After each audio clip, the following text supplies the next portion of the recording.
একটা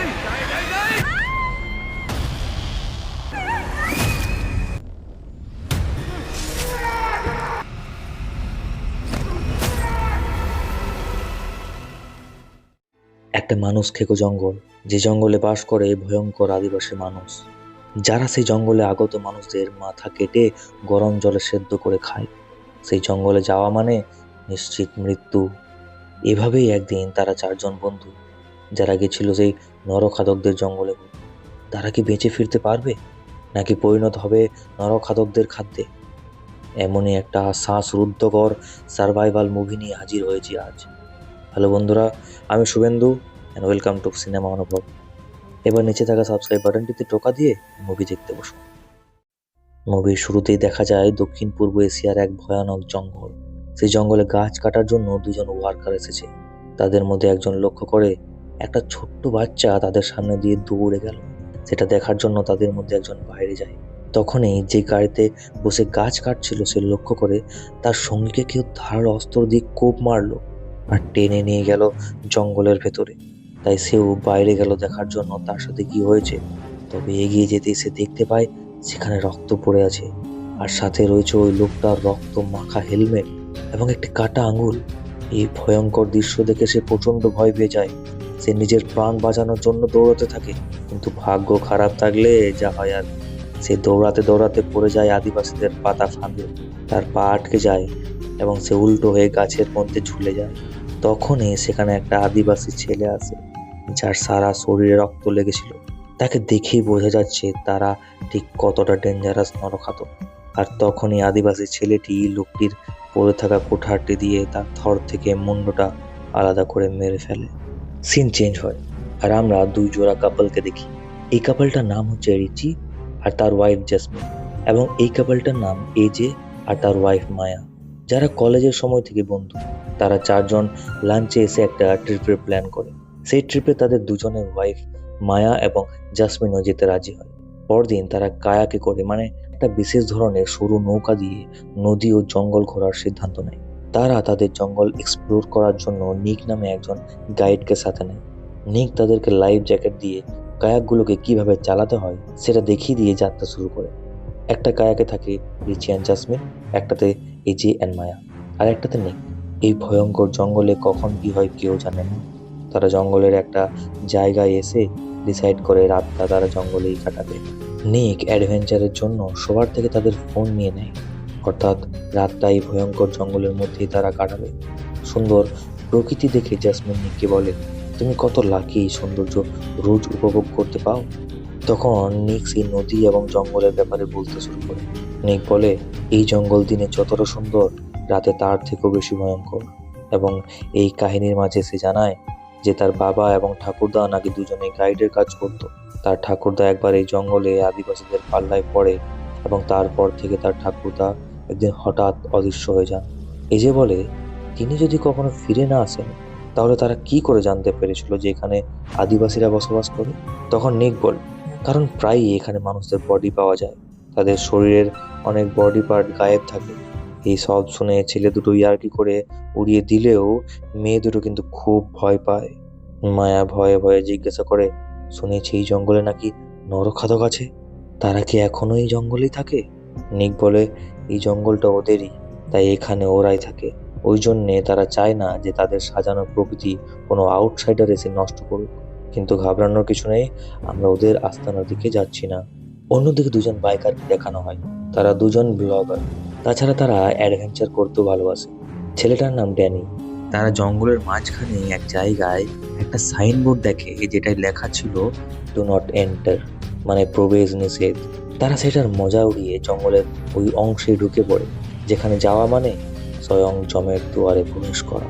হঠাৎ বাইকিং করার সময় ড্যানির গলায় কেউ একটা কোপ দেয়, আর সে বাইক থেকে মাটিতে পড়ে যায়। মেয়েটি চেক করতে আসলে যা দেখে সেটা সে কখনো কল্পনা করতে পারেনি। সে দেখে ড্যানির কাটা মুন্ডু পড়ে রয়েছে এক পাশে, আর তার দেহ পড়ে রয়েছে আর এক পাশে।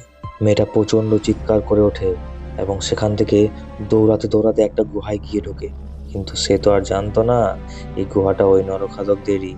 সেখানে এক কোনায় বসে সে নিজের ফোনে রেকর্ড করতে থাকে যে তাদের সাথে কি হয়েছে। তখনই এক আদিবাসী আসে এবং এই মেয়েটাকেও মেরে তার মাথা নিয়ে যায়। অপরদিকে নিক সবাইকে জঙ্গলের একটা জায়গায় রাত কাটানোর জন্য নিয়ে আসে। রাতে যখন মায়া নিকের সাথে কথা বলছিল, তখন নিক তাকে জঙ্গল কাটতে এসে আদিবাসীদের কবলে পড়ে যাওয়া দুটো লোকের গল্প বলে। নিক বলে তাদের কাছে যেহেতু কোনো ইলেকট্রিসিটি নেই, তাই মাংস স্টোর করে রাখার জন্য কোনো ফ্রিজও নেই, তাই তারা টাটকা টাটকা মাংস খাবার জন্যে একটা মানুষকে ততক্ষণ বাঁচিয়ে রাখে যতক্ষণ না প্রয়োজন পড়ে। এবার কি করে বাঁচিয়ে রাখে সেটাই বলি। কোনো একটা মানুষের পায়ের গোড়ালির কিছুটা অংশ তারা কেটে নেয়, যাতে সে পালানোর চেষ্টা করতে না পারে, এবং যদি পালাতেও যায় খুব সহজেই ভয়ঙ্কর জঙ্গলের মধ্যে তাকে ধরে ফেলা যায়। আর ওই মানুষটাকে জঙ্গলের মধ্যে ছেড়ে দেওয়া হয় এবং আদিবাসীদের বাচ্চারা তাকে তাড়া করে।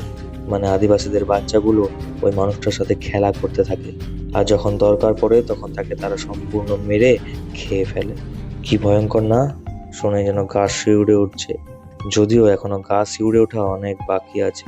এরপরেই শুরু হবে একটা শ্বাসরুদ্ধকর পরিস্থিতি, তাই আগে থেকে ওয়ার্নিং দিয়ে দিচ্ছি, যদি কেউ সরে যেতে চান তাহলে এখানে ভিডিওটি স্কিপ করতে পারেন। রাতে যখন সবাই ঘুমিয়ে পড়ে, তখন এজে আর জ্যাসমিনকে দেখা যায় লুকিয়ে কথা বলতে। আসলে তাদের মধ্যে অবৈধ সম্পর্ক রয়েছে। তাদের কথা শেষ হলে যখন তারা আবার ঘুমোতে যায়, তখন দেখা যায় রিচি আর মায়া দুজনে জেগেছিল, আর তারা এজে ও জাসমিনের অ্যাফেয়ারের সম্বন্ধে সবকিছু জানে। সকালে নিক এসে একটা কায়াক মিসিং দেখতে পায়। তখন জাসমিন এসে সবাইকে জানায় রিচিকে আশেপাশে কোথাও পাওয়া যাচ্ছে না। নিক বলে সে আমার কায়াক নিয়ে চলে গেছে। গত রাতে এমন কি হয়েছিল যার জন্য সে গভীর জঙ্গলে একা একা বেরিয়ে পড়েছে। নিক আরও বলে কায়াকের মধ্যেই আমাদের সমস্ত ফোন এবং অন্যান্য সামগ্রী আছে। তারা রিচিকে খোঁজার উদ্দেশ্যে বের হয়। খুঁজতে খুঁজতে তারা নদীর এমন একটা জায়গায় এসে দাঁড়ায় যেখানে নদীটা দুদিকে ভাগ হয়ে গেছে। নদীটা একদিকে খরতা, যেদিকে কায়াক নিয়ে যাওয়া সম্ভব নয়, আর একদিকে নদীটা সেই দিকে যায় যেদিকে সেই নরখাদকদের বাড়ি। নিক বলে আমাদেরকে এখনই ফিরে গিয়ে রেস্কিউ টিমকে ইনফর্ম করতে হবে, তারাই রিচিকে উদ্ধার করবে, কারণ আমাদের ওই দিকে যাওয়া মানে আদিবাসীদের ভোজনে পরিণত হওয়া। কিন্তু এই যে বেঁকে বসে, সে বলে আমরা বোট নিয়ে এই দিকেই যাব, কারণ এই সব কিছু শুধুমাত্র তোমাদের কাল্পনিক গল্প। তাছাড়া তারা যে আছে তার কি প্রুফ আছে? তুমি ওদেরকে কি কখনো দেখেছো? আমরা কিছুতেই রিচিকে না নিয়ে যাবো না। তুমি যদি আমাদের সাথে আসতে চাও তো আসো, নাহলে তুমি সাঁতার কেটে এখান থেকে চলে যাও। নিক চুপ করে থাকে, কারণ এত বড় নদী, এই ভয়ঙ্কর জঙ্গলে যেখানে পদে পদে মৃত্যু অপেক্ষা করছে, সেখানে একা তার পক্ষে সাঁতরে পার হওয়া সম্ভব নয়। তাই নিক বাধ্য হয়ে তাদের সাথে যায়। তারা যেতে যেতে একটা জায়গায় গিয়ে নিকের কায়াকটিকে দেখতে পায়। নিক বলে আমি তোমাদের 1 ঘন্টা সময় দিচ্ছি, তার মধ্যে না আসলে আমি এখান থেকে চলে যাব। মায়া জানায় তারা 1 ঘন্টার মধ্যেই রিচিকে নিয়ে ফিরে আসবে। এই বলে গভীর জঙ্গলে তারা 3জন রিচিকে খুঁজতে বের হয়। তারা রিচিকে খুঁজতে জঙ্গলের মধ্যে দিয়ে একটা গুহায় পৌঁছায়। এদিকে কায়াকের মধ্যে নিক যখন অপেক্ষা করছিল, সে কিছু একটা শব্দ শুনতে পেয়ে হাতে একটা ছুরি নিয়ে এগিয়ে আসে সেদিকে, এবং সেখানে গিয়ে সে অবাক হয়ে যায়, কারণ সেখানে মৃত মানুষদের পোশাক পরানো পুতুল আর কিছু জিনিসপত্র ঝুলছিল। সেখানে সে তার হারিয়ে যাওয়া ঠাকুরদার টুপিটাও দেখতে পায়, আর সেখানেই ঘাপটি মেরে বসেছিল একটা আদিবাসী নরখাদক। আদিবাসীটাকে চোখের সামনে হঠাৎ করে দেখতে পেয়ে নিক খুব ভালো করে বুঝে যায় তার সাথে কি হতে চলেছে। নিক প্রাণ ভয়ে ছুটতে থাকে আর গিয়ে পৌঁছায় তার কায়াকে, কিন্তু তখনই হঠাৎ করে নদীর জল থেকে উঠে আসে এক নরখাদক আর তার গলা কেটে ফেলে। সাথে সাথে সেখানকার নদীর জল রক্তে লাল হয়ে ওঠে। এবার নিকের মাথা নিয়ে যে তারা কি করবে সেটা আপনি ভাবতেও পারবেন না।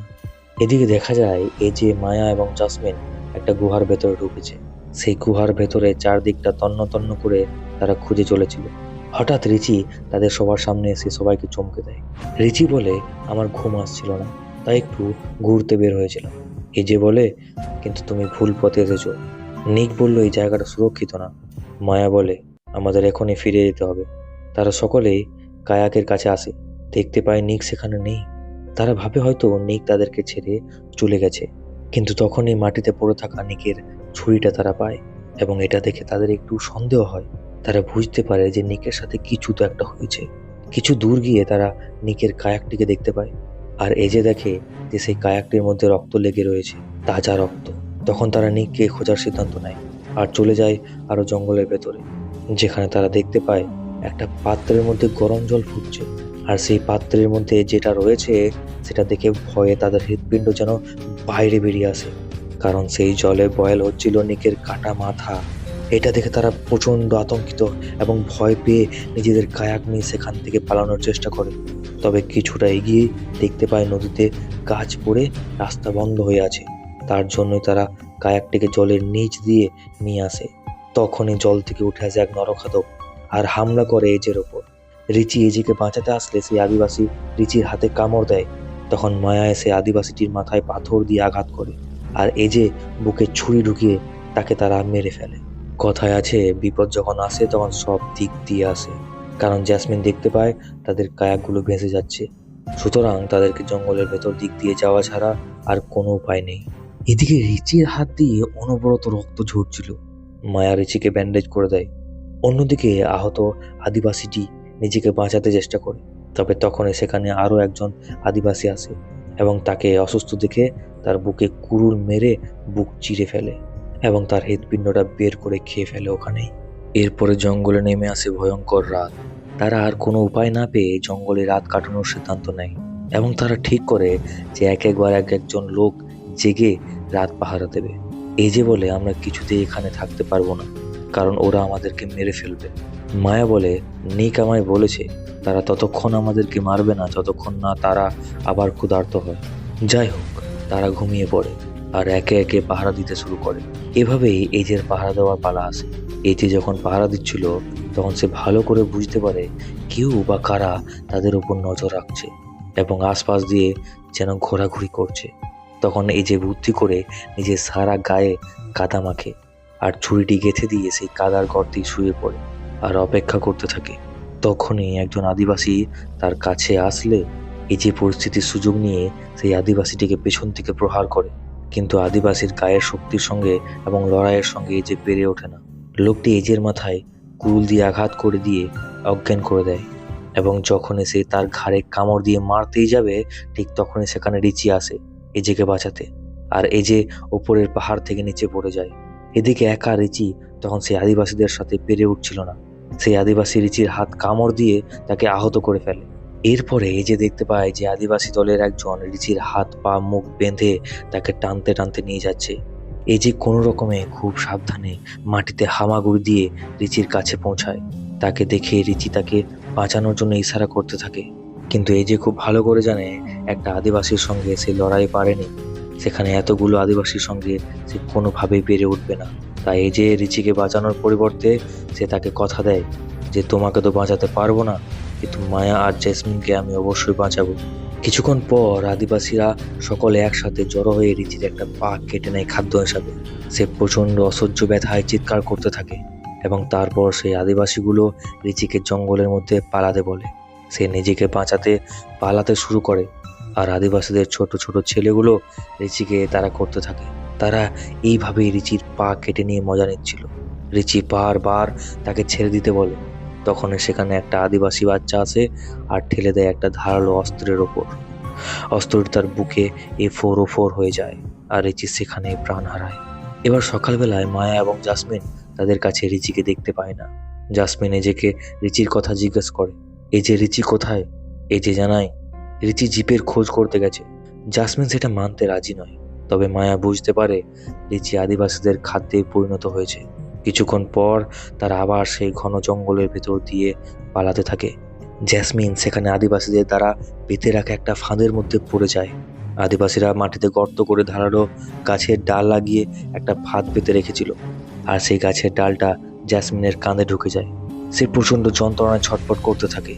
মায়া একটা ছুরির সাহায্যে গাছের শিকড়টা কেটে জাসমিনকে ছাড়িয়ে নেয়। মায়া আর এজে মিলে কোনো রকমে সেখান থেকে জাসমিনকে তোলে এবং তারা আবার পালাতে থাকে। এরপরই তারা তিনজন এসে পৌঁছায় পাহাড়ের শেষ প্রান্তে। সেখান থেকে তারা তিনজনই সেই পাহাড় থেকে নদীতে ঝাঁপ দেয়। অবশেষে নদীর মধ্যে কিছুটা যাওয়ার পরই তারা একটা কায়াক খুঁজে পায়। তখনই কায়াকে করে তারা কিছুটা আগে পৌঁছে যায়, কিন্তু আদিবাসী এলাকা থেকে তারা কিছুতেই বেরোতেই পারছে না, কারণ জঙ্গলটা ওদের এবং জঙ্গলের কোনায় কোনায় ওরা ছড়িয়ে।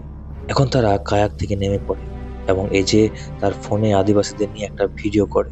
এরপর সে ওই ভিডিওটা চালু করে রেখে দেয় আদিবাসীরা একজন সেই আওয়াজটা শুনতে পেয়ে এগিয়ে আসে। তবে এগিয়ে আসার পর দেখতে পায় যে সেই আওয়াজটা শুনতে পাচ্ছিল সেটা কোনো মানুষের নয়, বরং এজে রেকর্ড করা সেই ফোনের ভিডিও। আর সুযোগ বুঝে এজে আদিবাসীটির উপর হামলা করে, কিন্তু এজে তার সাথে পেরে উঠছিল না। আদিবাসীটি এজেকে একটা গাছের সাথে ঝুলিয়ে দেওয়ার চেষ্টা করে, কিন্তু এজে তার কাছে থাকা ছুরিটি দিয়ে কোনো রকমে দড়িটি কেটে ফেলে আর চাকুটি ছুঁড়ে মারে আদিবাসীটির কোমরে, কিন্তু তাতে তার কিছু হয় না। সবশেষে প্রচন্ড রাগে এজে আদিবাসীটির ধর থেকে মুন্ডুটা আলাদা করে দেয়। এজে যেন তার বন্ধুর হত্যার প্রতিশোধ নিল। এজে এখানে থেমে থাকে না, সে ঠিক করে পুরো নরখাদক দলটিকেই সে শেষ করে ফেলবে। এখন এজের মনে প্রতিশোধের আগুন ফুটে উঠেছে, এবং একই সঙ্গে সে দেখতে পায় অনেক আদিবাসী তাদের দিকে আসছে তাদের সঙ্গীর বদলে নেওয়ার জন্য। এজে বুঝতে পারে তারা তিনজন এখান থেকে কোনোভাবেই বেঁচে ফিরতে পারবে না। এখন একটাই রাস্তা আছে, যে করেই হোক আদিবাসীদের তাকে ব্যস্ত রাখতে হবে, আর এই সুযোগে মেয়ে দুটো সেখান থেকে পালিয়ে যাবে। এই যে নরখাদকদের সাথে লড়াই শুরু করে, তবে সে বেশিক্ষণ আদিবাসীদের কাছে টিকে থাকতে পারে না। নরখাদকরা তাকেও মেরে ফেলে। শেষমেশ মেয়ে দুটো কোনো রকমে নদীর পাড়ে উঠে আসে, পৌঁছায় লোকালয়ে। তারা দেখতে পায় সামনে দাঁড়িয়ে আছে ফরেস্ট ডিপার্টমেন্টের জিপ।